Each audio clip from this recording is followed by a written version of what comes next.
Model ஆட்சியில தைரியமா உங்களை எல்லாம் பார்த்து என்னம்மா கண்ணு சௌக்கியமானு கேட்டா நீங்க திருப்பி நம்ம சூப்பர் ஸ்டார் ரஜினி சார் மாதிரி ஆமம்மா கண்ணு சௌக்கியம் தான் சொல்லுவீங்க. இதுவே வேற ஏதாவது 5 வருஷத்துக்கு முன்னாடி இந்த மாதிரி ஒரு கூட்டத்துல என்னம்மா கண்ணு சௌக்கியமானு கேட்டா அட போய எங்கேயோ சௌக்கியம் அப்படின்னு அவ்வளவு ஒரு சிறப்பான ஆட்சி நடைபெற்றுக் கொண்டிருக்கிறது. அறநிலையத்துறை அமைச்சர் PK சேகர் பாபு அவர்களே, அவர் இங்க இல்ல இருந்தாலும் அவர் ஒரு செயல் பாபுன்னு சொல்லுவார் நம்ம தமிழக முதல்வர். பகுதி செயலாளர் அன்பு தம்பி நாகராசன் அவர்களே, அன்பு தம்பி மகேஷ்குமார் அவர்களே, அன்பு தம்பி சரிதா மகேஷ் அவர்களே, அன்பு தம்பி S முருகன் அவர்களே, பவுல்ராஜ் அவர்களே, அன்பு தம்பி சவுந்தர் அவர்களே, அன்பு தம்பி ராமச்சந்திரன் அவர்களே, சென்ற முறை 2021 தேர்தல் வந்தப்போ அப்போ எனக்கு சொல்கிறேன், மனசார திராவிட முன்னேற்ற கழகம் தான் ஜெயிக்கணும்னு ஆசை இருந்தது. நம்ம ஜனநாயக கடமை என்னன்னா, நமக்கு பிடிச்ச கட்சிக்கு ஓட்டு போடுவோம், பிடிச்ச கட்சிக்கு ஓட்டு போடணும். அதோட நம்மளுடைய ஜனநாயக கடமை முடிந்து விட்டது. உண்மைதான். இப்போ நீங்கள்லாம் உங்களுக்கு பிடிச்ச கட்சிக்கு ஓட்டு போட்டிங்கன்னா, அதான் உதயசூரியனுக்கு ஓட்டு போட்டிங்கன்னா மேட்ரு அவ்வளோதான், உங்களுடைய ஜனநாயக கடமை முடிந்து விட்டது. ஆனால் ஒரு 4 பேருக்கு தெரிஞ்ச ஒருத்தர், இப்போ சினிமா நடிகர்னு வச்சுங்களேன், இந்த மாதிரி இருக்கிற ஒரு 4 பேருக்கு தெரிஞ்ச ஒரு சாதாரண நடிகன் தான். அப்போது நம்ம மக்களுக்கு எந்த கட்சி ஆட்சிக்கு வந்தால் நல்லதுன்னு எடுத்து சொல்லணும் இல்லையா? அது எங்களை மாதிரி இருக்கிறவங்களுடைய கடமை. சென்ற முறை தேர்தல் வந்தப்போ நான் உண்மையிலேயே திராவிட முன்னேற்ற கழகத்திற்கு வாக்கு கேட்கணும்னு ஆசைப்பட்டேன். நான் ஓப்பனாக சொல்கிறேனுங்க, நான் புரட்சி தலைவர் எம்ஜிஆருடைய பயங்கர தீவிரமான ரசிகன். உண்மையாக தான் அண்ணா திமுக ஆரம்பித்ததிலிருந்து, எப்போ ஆரம்பித்தாங்க எனக்கு தெரியும், அண்ணன் எடப்பாடி பழனிசாமி எனக்கு தெரியாது, கேளுங்க. இப்ப வேண்டாம், இப்ப தெரிஞ்சு வச்சிருப்பாரு, இவன் சத்யராஜ் போயிஸ்டா கொஞ்சம் என்னன்னு பாருங்க அப்படின்ட்டு. அக்டோபர் 17 1972 போதுமா? அப்பேற்பட்ட ரசிகம். 1977 தான் எனக்கு ஓட்டு வருது. 1977 இருந்து புரட்சி தலைவர் எம்ஜிஆர் உயிரோடு இருக்கிற வரைக்கும் 1987 வரைக்கும் இரட்டை இலைக்கு தான் ஓட்டு போட்டேன். ஆனால் அதற்கு பிறகு உதயசூரியனை தவிர வேற எந்த சின்னத்திற்கும் நான் ஓட்டு போட்டது இல்லை. ஏன்னா முத்தமிழறிஞர் கலைஞர் அவர்களுக்கும் புரட்சி தலைவர் எம்ஜிஆர் அவர்களுக்கும் வந்தது கொள்கை தகராறு அல்ல, அது ஒரு பங்காளி சண்டை, அவ்வளோதான். அண்ணன் தம்பி பெரிய பஞ்சத்து இப்போ சண்டை போட்டு வாங்குறீங்களா, அவ்வளோதான். அதுக்கு மேலே அதில் ஒன்றும் மேட்டரே கிடையாது. கொள்கை ஒன்று தான். பெரியாருடைய தொண்டர் பேரறிஞர் அண்ணா, அண்ணாவின் தொண்டர் முத்தமிழறிஞர் கலைஞரும் புரட்சி தலைவர் எம்ஜிஆர் அவர்களும், இன்றும் கலைஞருடைய தொண்டர் நம்முடைய முதுகெலும்புள்ள களப்போராளி ஸ்டாலின் அவர்கள். அதுதான் MK ஸ்டாலின் அப்படின்னு பேர். ஏன் சொல்கிறேன்னா, பிரச்சாரத்துக்கு வரணும்னு ஆசைப்பட்டனில்ல, தைரியமாக வர வேண்டியதானே. அன்னைக்கு கொரோனா பீக்கில் இருந்தது. எனக்கு தெரிஞ்ச என்னுடைய நண்பர்கள், எனக்கு தெரிஞ்ச சொந்தக்காரங்களே இறந்து போயிருக்காங்க. இவ்வளோ பெரிய கூட்டத்தில் உங்களுக்கு அந்த எக்ஸ்பீரியன்ஸ் இருக்குது, யாராச்சும் இறந்து போயிருப்பாங்க. அப்போது என் மனைவிக்கு உடம்பு சரியில்லை. அதனால் இந்த கொரோனாவை நம்ம தொத்திட்டு அதை வீட்டில் விட்டு அவங்களுக்கு பெரிய பிரச்சனை ஆயிடுன்னு உண்மையிலேயே கொரோனாவை பார்த்து பயந்துக்காம உதயசூரியனுக்கு ஓட்டு கேட்க வரலங்கிறத நான் இன்னைக்கு வெக்கத்தோடு ஒத்துக்கிறேன். அதுக்கப்புறம் நம்ம MK ஸ்டாலின் அவர்கள் முதலமைச்சர் ஆனதுக்கப்புறம் அவ்வளவு பீக்கில் இருக்குதுங்க கொரோனா. அந்த ஒரு ப்ளூ கலர் ட்ரெஸ்ஸை போட்டு கவனம் போட்டுக்கிட்டு தைரியமாக வார்டுக்குள்ளே போனாருங்க. நான் அதை பார்த்து நான் நினச்சேன், நான் என்னை பார்த்து கேட்டேன், சத்யராஜ் உனக்கு தான் பொண்டாட்டி பிள்ளையெல்லாம் இருக்குதா, உனக்கு தான் குழந்தை குட்டியெல்லாம் இருக்குதா, தலைவர் ஸ்டாலினுக்கு இல்லை, வயசான தாயார் இருக்கிறாங்களே தயாள் அம்மையார் அப்படின்னு அவங்க உடம்பு சரியில்லாமல் தான் இருக்கிறாங்க, மனைவி இருக்கிறாங்க, குழந்தை குட்டி இருக்குது, பேரம் பேத்தி இருக்கிறாங்க, அவர் போறார் அப்படின்னா அதுதான் தலைவன். அது தலைவன், நான் தொண்டை, அவ்வளோதான். அதை பார்த்து எனக்கே வெக்கமாயிடுச்சு. எனக்கு ஒரு மனசாட்சி உறுத்துது. ஏன்னா நாங்கள்லாம் பெரியாருடைய தொண்டர்கள். நாங்கள் இந்த யாராச்சும் எங்களை திட்டுவாங்க, எங்கள் இப்போ தான் சோஷியல் மீடியாவில் வந்து உலகத்தில் இருக்கிற எல்லா கெட்ட வாரத்துலையும் திட்டுறாங்களே, அதை பற்றியெல்லாம் கண்டுக்கவே மாட்டோம். உங்களுக்கு ஏதாச்சும் தேவையான எங்கிட்ட கிழங்கு நிறையா வச்சுருக்கேன், எடுத்து கொடுக்குறேன். அதுக்கெல்லாம் அசர்ற ஆள் நாங்கள்ல. அப்படிப்பட்ட எங்கள் கேரக்டரையே எங்கள் கேரக்டரையே புரிஞ்சுக்க மாட்டீங்களே, எங்கள் தலைவர் ஸ்டாலின் கேரக்டரையே புரிஞ்சுக்க மாட்டேங்கிறீங்க. அதை பார்த்தோன்னே சே என்னடா அப்படிங்கிற மாதிரி எனக்கு ஒரு ஃபீலிங் வந்துருச்சு. அதனால தான் இது வரைக்கும் நான் ஒரு அரசியல் கட்சிக்காக பிரச்சாரத்துக்கு போனதே இல்லை. முதல் முறையாக பெரம்பூர் தொகுதியில் போய் பேசிட்டு இங்கே குளத்தூருக்கு நான் வந்திருக்கிறேன், தலைவர் ஸ்டாலின் அவருக்கு ஓட்டு போடுறேன். இன்னைக்கு தான் எனக்கு மனசுக்கு ஒரு நிம்மதி. ஆஹா, நம்மளுடைய ஜனநாயக கடமையை செஞ்சுட்டோம் அப்படிங்கிறது. அப்படிப்பட்ட ஒரு அற்புதமான தலைவர். இன்னைக்கு இந்த தொகுதி மறுவரையறைன்னு ஒரு விஷயம் இருக்குது பார்த்தீங்களா, அது இன்னைக்கு டெல்லியில் பாஸ் பண்ணலான்னு பார்த்தாங்க. அது என்னன்னு உங்களுக்கு தெரியும். அதாவது மக்கள் தொகை அடிப்படையில் தொகுதியை வந்து நம்பர்களை கூட்டுறது. நம்ம தமிழ்நாட்டில் என்ன ஒரு 100 வருஷமாக பகுத்தறிவை சொல்லி கொடுத்து பெண்கள் அப்படிங்கிறவங்க பெரியார் காலத்துன்னு சொல்லிட்டாங்க. குழந்தை பெக்கிற மிஷின் மட்டும் இல்லை, பெரியார் சொன்னார் அவங்க கையில் இருக்கிற பெண்கள் கையிலேருந்து கரண்டியை பிடுங்கிட்டு பேனாவை கொடுங்கன்னாரு. என்ன சொன்னார்னா, பெண்களை எல்லாம் படிக்க வைங்கடா, ஆண்களுக்கு சமமாக வேலைக்கு போக வைங்க, கல்வி வாய்ப்பு கொடுங்க, ஜாதி வித்தியாசம் பார்க்காதீங்க, மத வித்தியாசம் பார்க்காதீங்கன்னு பக்குவப்படுத்தப்பட்ட மண் இது. தந்தை பெரியாரால் பக்குவப்படுத்தப்பட்ட மண். அதனால ஜனத்தொகை பெருகிட்டே போனால் ஆபத்துன்னு எடுத்து சொன்னோன்னே நம்ம மக்களுக்கெல்லாம் பளிச்சுன்னு புரிஞ்சிருச்சு, தமிழ்நாட்டு மக்களுக்கெல்லாம். அதனால எங்கள் தாத்தா காலத்தில், உங்கள் தாத்தா காலத்தை தெரியும், எத்தனை குழந்தைங்க? 7 குழந்தை, 8 குழந்தை, 10, 12. இப்போ 10 குழந்தை ஒரு பொண்ணு பெற்று கொடுக்கணும்னா அவங்க நிலைமை என்ன ஆகும் யோசிச்சு பாருங்க. அவங்க உடல்நிலை என்ன ஆகும்? வாழ்நாள் பூரா அவங்க இந்த குழந்தைகளை வளர்க்குறதுக்கு, ஏன்னா சுமக்கிறது 10 மாதம், அதுக்கப்புறம் அந்த குழந்தை நடக்கிற வரைக்கும் பார்த்துக்கணும். அதனால இதையெல்லாம் பேசி குடும்ப கட்டுப்பாடுனா என்ன, அதனுடைய அருமை பெருமை என்னன்னு தெரிஞ்சோன்னா நம்மளுக்கு கல்வி இருந்தங்காட்டி, பகுத்தறிவு இருந்தங்காட்டி நம்மெல்லாம் வந்து அதை கட்டுப்படுத்தி இப்போ கூட ஜனத்தொகை கூடிருச்சு, இல்லைன்னு சொல்ல. ஆனால் இது ஒரு அளவுமே தெரியாத வடநாட்டில் வதன்னு பெற்று போட்டு ஜனத்தொகை ஏறிடுச்சு. அதுதான் உண்மை. இப்போ என்னன்னா, ஜனத்தொகை அடிப்படையில் தொகுதியை பிரித்தாங்கன்னா நம்ம தமிழ்நாட்டுக்கு பாண்டிச்சேரியோட சேர்த்து 40 தொகுதி இருக்குது. அந்த 40 தொகுதிங்கிறது கொஞ்சம் அப்படி ஏறும். ஆனால் யூபி, மத்திய பிரதேஷ், பீகார் அங்கே இங்கெல்லாம் உப்புன்னு ஏறிடும். உப்புன்னு ஏறியாச்சுன்னா அங்கே வந்து ஒன்றும் விஷயம் தெரியாது, பார்லிமெண்ட்டில் அவங்க ஸ்ட்ரென்த்து வந்துடும். அதை எதிர்த்து, டெல்லியை எதிர்த்து நம்ம தலைவர் ஸ்டாலின் சொன்னாருங்க, போட்டி டெல்லிக்கா தமிழ்நாட்டுக்காங்கிறதா. ஒருத்தர் சென்டர் பாயிண்ட் இங்கே தான், எங்களுக்கும் டிஎம்கேக்கும் தான் போட்டி. இன்னொருத்தர் அவர் எங்களுக்கும் டிஎம்கேக்கு தான் போட்டி. இன்னொருத்தர் எங்களுக்கும் டிஎம்கேக்கு தான் போட்டி. ஒன்னே ஒன்று சொல்றேங்க, சமூக நீதிக்கும் சனாதனத்துக்கும் நடுவில் தான் போட்டி. சமூக நீதிங்கிறது பிறப்பார் யாரும் உயர்ந்தவர்கள் தாழ்ந்தவர்கள் இல்லை. ஆணாக பிறந்தால் உயர்ந்தவன், பெண்ணாக பிறந்தால் தாழ்ந்தவர்கள் கிடையாது, அனைவரும் சமம். ஒரு குறிப்பிட்ட ஜாதியில் பிறந்தால் உயர்ந்தவர்கள், குறிப்பிட்ட ஜாதியில் பிறந்தால் தாழ்ந்தவர்கள் கிடையாது, அனைவரும் சமம் அப்படிங்கிறது சமூக நீதி. அப்படியெல்லாம் கிடையாதியா. எங்க ஜாதி வசந்த ஜாதி, உங்க ஜாதி தாழ்ந்த ஜாதின்னு சொல்றது சனாதனம். இந்த ரெண்டுக்கு நடுவில் தான் போட்டி.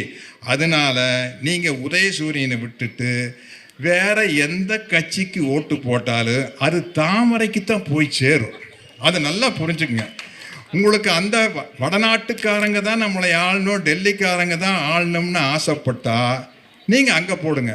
ஆனால் எங்களை நாங்கள் பார்த்துக்கிறோம் ஐயா, எங்களுக்கு தெரியாத விஷயமாயா உங்களுக்கு தெரிஞ்சிட போகுது, எங்களை நாங்கள் பார்த்துக்கிறோம் அப்படின்னு சொல்லி எங்களுக்கு எங்கள் ஆட்சி தான் வேண்டும், தமிழ்நாட்டில் இருக்கும் ஆட்சி தான் வேண்டும் அப்படின்னா நீங்கள் உதயசூரியன் சின்னத்தை போட்டீங்க. எனக்கு நம்ம தலைவர் ஸ்டாலின் அவர்கள் பண்ண எண்ணற்ற சாதனை தெரியும், உங்கள் எல்லாருக்கும் தெரியும். விடியல் பயணம், மகளிர் உரிமை தொகை, காலை உணவு திட்டம் அப்படின்னு சொல்லிட்டு வரிசையாக சொல்லிட்டு போகலாம். நான் பொதுவாக என்னை பற்றி நானே பீத்திக்கூடாது.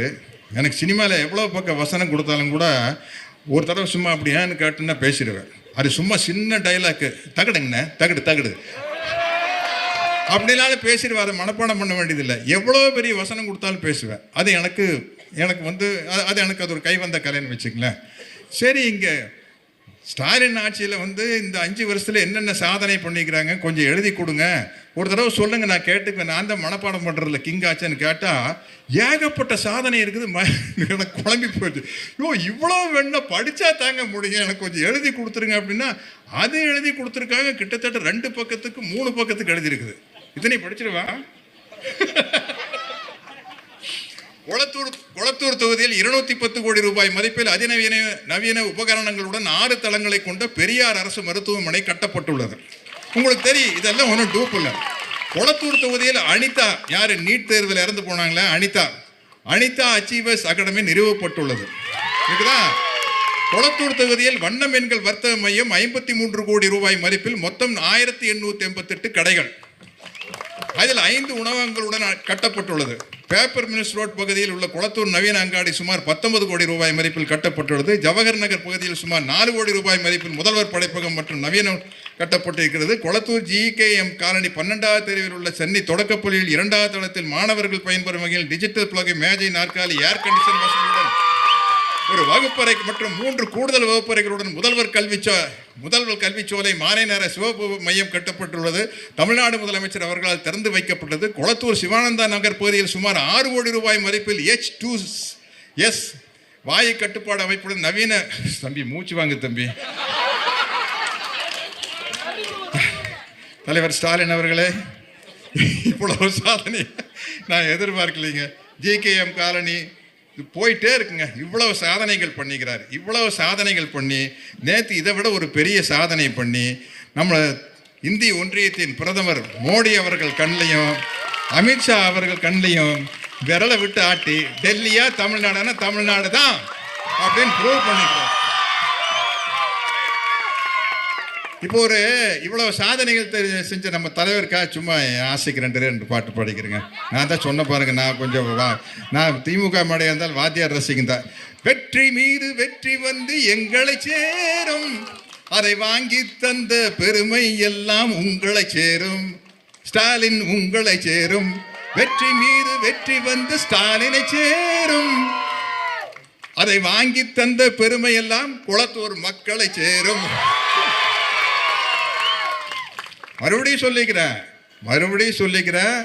நீங்கள் அல்ப சொல்ப நினைக்காதீங்க. எங்கால பார்த்தீங்களா, சட்டசபையில் கவர்னர் வெளியில் போனப்போ இதே வந்து வேற ஒரு முதலமைச்சராக இருந்திருந்தா கவர்னர் கோவிச்சிட்டு வெளியில் போகிறான்னு முதல்ல கோவிக்கிற அளவுக்கு நடந்துக்க மாட்டோம். நம்மளுக்கு ப்ராக்டிஸ் இருக்குல்ல, டப்புன்னு காலில் விழுந்திருப்போம். இது வேற தம்பி உதயநிதி ஸ்டாலின் பண்ண வேலை. நம்ம இந்த காலில் விழுகிறத பற்றி பேசவே முடிய மாட்டேங்குது. என்ன அவர் ஒரு ஃபோட்டோவோட அலைகிறாருங்க, நம்மளுக்கு அந்த ஃபோட்டோவும் இல்லை. இது பெரிய தொல்லையாக இருக்குது. அதனால் வந்து கவர்னராக இருந்தாலும் சரி, இங்கே பாரு இந்த சமூக நீதி ஆட்சியில் நாங்கள் தில்னா நிற்பையா, எங்களை ஒன்றும் பண்ண முடியாதியா சொல்லி அடித்தார் இல்லை டெல்லியில். அதுக்கும் ஒரு பாட்டு இருக்குது, சொல்லி அடிப்பார் அடி அடிச்சாருங்க நெத்தி அடிதான் அடி. இதெல்லாம் ஏதோ இது கொளத்தூர் தொகுதி ஸ்டாலின் அவர்களை புகழ்ந்து பேசணும் அப்படிங்கிறதுக்காக பேசலைங்க. உதயசூரியன் தவிர வேறு எங்கே ஓட்டு போட்டாலும் தாமரைக்கு தான் போய் சேரும். தமிழ்நாட்டுக்கு பாதுகாப்பு, தமிழ்நாட்டுக்கு அரண் எல்லாமே வந்து திராவிட மாடல் ஆட்சி தான் அப்படின்னு நீங்கள்லாம் உணர்ந்திருப்பீங்க. உங்கள் மனசாட்சிப்படி மனசுக்கு தகுந்த மாதிரி ஓட்டு போடுற அப்படின்னு தான் கண்டிப்பாக நீங்கள் உதயசூரியனுக்கு தான் போடணும். இன்றைக்கி பார்லிமெண்ட் கனிமொழி மேடம் கிழிச்சிருக்காங்க, இங்கிலீஷில் வெளுன்னு வெளுத்துட்டாங்க. எல்லாம் கருப்பு சட்டை போட்டு பார்லிமெண்ட்டுக்கு போகல. திமுக எம்பிகளில் திருச்சி சிவாலேருந்து கனிமொழி மேடத்துலேருந்து தயாநிதி மாறன் வரைக்கும் எழுச்சி தமிழர் திருமாவளவன் வரைக்கும் எப்படி போகிறாங்க? அப்படி போவாங்க பார்லிமெண்ட்டுக்கு. நம்ம எப்படி போவோம்? வேற கட்சி இருக்குது பாருங்க. ஏங்க நம்ம புரட்சி தலைவரால் ஆரம்பிக்கப்பட்ட கட்சி இப்படி கொண்டு போய் அடங்க வச்சிட்டிங்களே. ஐயோ அதிமுகன்னா நான் எல்லாம் காலரை தூக்கி விட்டு இருந்தேன். அமித்ஷா திமுகவை ஆறி போயிடுச்சு, அடிமை திமுகவை ஆறி போயிடுச்சு. என்ன பண்ணுறது? ஏங்க ஒரு வந்து இந்த வில்லாரி வில்லன் ஒரு படத்தில் நான் ஒரு கேரக்டர் பூன்னு பண்ணிக்குவேன், காலில் விழுந்தால் காலை வாரி விட்டுருவேன். இது அங்கே தான் நடந்துருக்கு பார்த்தீங்களா தம்பி? இப்போ அதுதான் நான் பண்ணிக்கிறாங்க. சசிகலா மேடத்துக்கிட்ட நம்ம அண்ணன் பழனிசாமி எனக்கு அண்ணன் தான் என்னை விட 6 மாதத்துக்கு பெரியவர். அவர் மே 12ஆம் தேதி பிறந்தவர், நான் வந்து அக்டோபர் 3. அதனால் வந்து நம்ம உதயநிதி ஸ்டாலின் தம்பி சொன்னார் முரட்டு அடிமை அப்படின்னு. ஆமாங்க, முரட்டு அடிமை. இப்போ வந்து அங்கே சசிகலா மேடத்துக்கிட்டே எல்லாம் இங்கே தானே காலில் விழுந்து கால் கிடைக்காம டேபிளுக்குள்ள நல்ல வேலை அப்படியே எழுந்திரிச்சா மண்டை டேபிள் எடுத்துருக்கு டங்குன்னு ஒரு அடி. என்ன இப்போ வேற லெவலுக்கு போயிட்டார். டெல்லியிலேருந்து அழைப்பு வந்துன்னா நம்ம எடப்பாடியிலேருந்து தவந்துட்டே காருக்கு போய் அங்கேருந்து ஏர்போர்ட்டுக்கும் அப்படியே போய் ஃப்ளைட்டில் போனவங்களுக்கு தெரியும் போர்டிங் பாஸ் எல்லாம் அப்படியே காட்டி அங்கே ஏர்போர்ட்டில் வந்து சார் ஏர்போர்ட் ரூல் படி இப்படியெல்லாம் வரக்கூடாதுங்க சார், எந்திரிச்சு நிமிர்ந்து தான் வரணும்னு சொல்லி அப்படிங்களா அப்படின்னு சொல்லி நிமிர்ந்து போய் அப்புறம் அங்கே போனால் 2 பேர் இருக்கிறாங்கல்ல, நம்ம ஒன்றிய பிரதமர் மோடி அவர்களும் அமித்ஷா அவர்களும் அங்கே போய் கும்பிடு போட்டு புரட்சித் தலைவரால் ஆரம்பிக்கப்பட்ட அந்த ஒரு அனைத்து இந்திய அண்ணா திராவிட முன்னேற்ற கழகத்தை மோடியா லேடியான்னு கேட்ட ஜெயலலிதா அம்மையார் கட்டி காத்த அண்ணா திராவிட முன்னேற்ற கழகத்தை முடிச்சுட்டு வந்துட்டார். ஏதோ நம்மனால ஆனது. நான் வடிவேலுக்கிட்ட ஒரு படத்தில் சொல்லுவேன், உனக்கு சோத்தை போட்டு காரில் ஏற்றிட்டு வந்ததுக்கு உன்னால என்ன செய்ய முடியுமோ அதை செஞ்சுட்டேன். வெற்றிவேல் சக்திவேல்னு ஒரு படம் நினைக்கிறேன். உன்னால் என்ன செய்ய முடியுமோ அதை செஞ்சுச்சு அப்படிங்கிற மாதிரி இவர் வந்து என்ன செய்ய முடியுமோ அதை செஞ்சுட்டாருங்க. அதனால் வந்து இனிமே வந்து நம்மளுக்கு பாதுகாப்பு ஒரே ஒரு உதயசூரியன் தான். அதனால் நீங்கள் இலைக்கு போட்டாலும் தாமரைக்கு தான் போகும். நீங்கள் நினச்சிக்குவீங்க தம்பி விஜய் ஏதோ பாசிசம் பாயாசம் பேசுகிறாருன்னு. விசிலுக்கு போட்டாலும் தாமரைக்கு தான் போகும், வேற எந்த கட்சிக்கு போட்டாலும் தாமரைக்கு தான் போகும். இதெல்லாம் உள்குத்து இருக்குது. ஏமாந்துடாதீங்க. நடிகர்கள் வந்து மேடைக்கு வந்தால் ஈஸியாக கைதட்டல் வாங்கலாம். கொள்கையை பேச வேண்டாம், கோட்பாட்டை பேச வேண்டாம், எதிர்கால திட்டங்களை பற்றி பேச வேண்டாம். சும்மா மேடையில் வந்து என்னம்மா கண்ணு அப்படின்னா எனக்கே கைதட்டுறீங்களே. அப்போ அவருக்கு விஜய் என்ன இருந்தால் நம்மளோட பெரிய டாப் ஸ்டாருங்க. அவர் நம்ம இது இத்தனோட்டு சம்பளம் வாங்குற அவர் ஏதோ ஒரு ரேஞ்சில் இருக்கிறார் இல்லையா. அப்புறம் அவருக்கு எவ்வளோ கூட்டம் வரும் இல்லைங்களா. அது என்ன பிரச்சனைன்னா உங்களுக்கு சினிமா பற்றி தெரியாது. நாங்கள் சில சமயத்தில் ஒரு படம் போய் ஒரு கிராமத்தில் 2 மாதம் எடுப்போம். முதல் நாள் இந்த மாதிரி தும்முன்னு கூட்டம் இருக்கு அப்படிம்பாங்க. அடுத்த நாள் பார்த்தா இதில் பாதி ஆயிரும், அப்புறம் பார்த்தா கால்வாசி ஆயிரும், அப்புறம் பார்த்தா 10 பேரும் கூட இருக்க மாட்டாங்க. நீங்கள் டெய்லி போய் பாருங்க. இல்லை அமைதிப்படை ஷூட்டிங் பொள்ளாச்சியில் எடுக்கையில் 2 மாதங்க காரு தங்கி இருக்கிற ஹோட்டலேருந்து காருக்கே வர முடியாது, அடிச்சு பிடிச்சி அப்படி இருந்து நிலைமை போக காலையில் எழுந்திரிச்சு எழுத்து அப்படி பொள்ளாச்சி சந்தையில் நானும் மனுவெண்ணம் போய் அங்கே ஒரு கடை இருக்குது, சூப்பராக இருக்குது. இட்லி இந்த காலங்காத்தால் நல்லா நாட்டுக்கோழி குழம்பெல்லாம் அதையெல்லாம் வாங்கி சாப்பிட்டு நல்லா ஒரு டீயை குடிச்சிட்டு போகிற நிலைமைக்கு ஆள் பாய் போச்சு. சத்யராஜ் அதான் அங்கே உட்காண்டேன். மணிவண்ணன் சார் நல்லா இருக்கிறீங்களா சார்? சார் இது முதல்ல சத்யராஜ் ஐயோ சத்யராஜ் அதெல்லாம் போய் சத்யராஜ் சார் சார். இது போக இன்னும் கொஞ்சம் நேரம்னா போய் அந்த பக்கம் போனால் இவங்கெல்லாம் உட்காந்துருப்பாங்க ஆகுது. இவங்க மூஞ்சி எத்தனை வாட்டி பார்க்கறது அப்படிங்கிற மாதிரி ஆகி போயிரு. இதுதான் சினிமா. அது புரிஞ்சுக்காமல் இருக்குது. எனக்கு என்னென்னா நம்மளை ஒவ்வொருத்தரையும் ஒவ்வொரு ரீசனுக்காக பிடிக்கும் இல்லைங்களா. மகாத்மா காந்தி ஏன் பிடிக்குது? இந்தியாவுக்கு சுதந்திரம் வாங்கி கொடுத்தாரு. தந்தை பெரியார் ஏன் பிடிக்குது? அண்ணல் அம்பேத்கர் ஏன் பிடிக்குது? பகுத்தறிவு சிந்தனைகள் பேசினார். தம்பி விஜய் ஏன் பிடிக்குது? அவர் சூப்பராக நடிக்கிறாரு, சூப்பராக டான்ஸ் ஆடுறாரு, சூப்பராக ஃபைட் பண்ணுறாரு, அழகாக இருக்கிறாரு. அப்போ நம்மெல்லாம் என்ன பண்ணோம்? நம்மளுக்கு அவ்வளோ மகிழ்ச்சியை கொடுக்குற நம்ம விஜயை வந்து சினிமாலேயே வச்சுக்கணும்னு என்ன பண்ணோம்? நாம் சந்தோஷமாக இருக்கிறதுக்காக அவர் சினிமாவுக்கு அனுப்பிச்சிடணும். இல்லை அவர் போயிடுவார். அதுக்கு தான் ஏதோ ஏற்பாடெல்லாம் நடந்துட்டு இருந்தா. மறுபடியும் வந்து நானும் வந்து விஜயோடைய படத்தை ரசிக்கிறவனுங்கிற முறையில் என் பேர பசங்களோட மறுபடியும் கில்லியும் கூட பார்த்தேன். உங்களுடைய அடுத்த படத்திற்காக காத்துக்கிட்டு இருக்கிறேங்க. விஜய் அடித்து தூள் பண்ணிடுவோம், ஓகேங்களா? நாங்கள் ஆட்சியெல்லாம் நாங்கள் பார்த்துக்கிறோம். எங்களுக்கு சூப்பர் தலைவர் ஸ்டாலின் நிற்கிறாரு, அவர் பார்த்துக்குவாரு. டெல்லி எடுத்து கெத்தா நிற்பாரு. அப்படி சுண்டுதான். கவர்னராக இருந்தாலும் சரி, பிரைம் மினிஸ்டராக இருந்தாலும் சரி, அதுதான் ஸ்டாலின். அதனால நாங்கள் இதை பார்த்துக்கிறோம். நல்ல படம் கொடுங்க, எனக்கு ரொம்ப பிடிங்க. அபி அல்லுமா எவ்வளோ சூப்பர் பாட்டுங்க. அதையெல்லாம் நாங்கள் மிஸ் பண்ண முடியாதுங்க. ப்ளீஸ் நீங்கள் அங்கே போய் பிளாஸ்ட் பண்ணுங்க. பிளாஸ்ட் நாங்கள் இங்கே நாட்டில் பிளாஸ்ட் பண்ணுறோம். அதுக்கு தான் எங்கள் தலைவர் ஸ்டாலின் இருக்கிறார்ல. வாக்களிப்போம் உதயசூரியனுக்கு. நன்றி, வணக்கம்.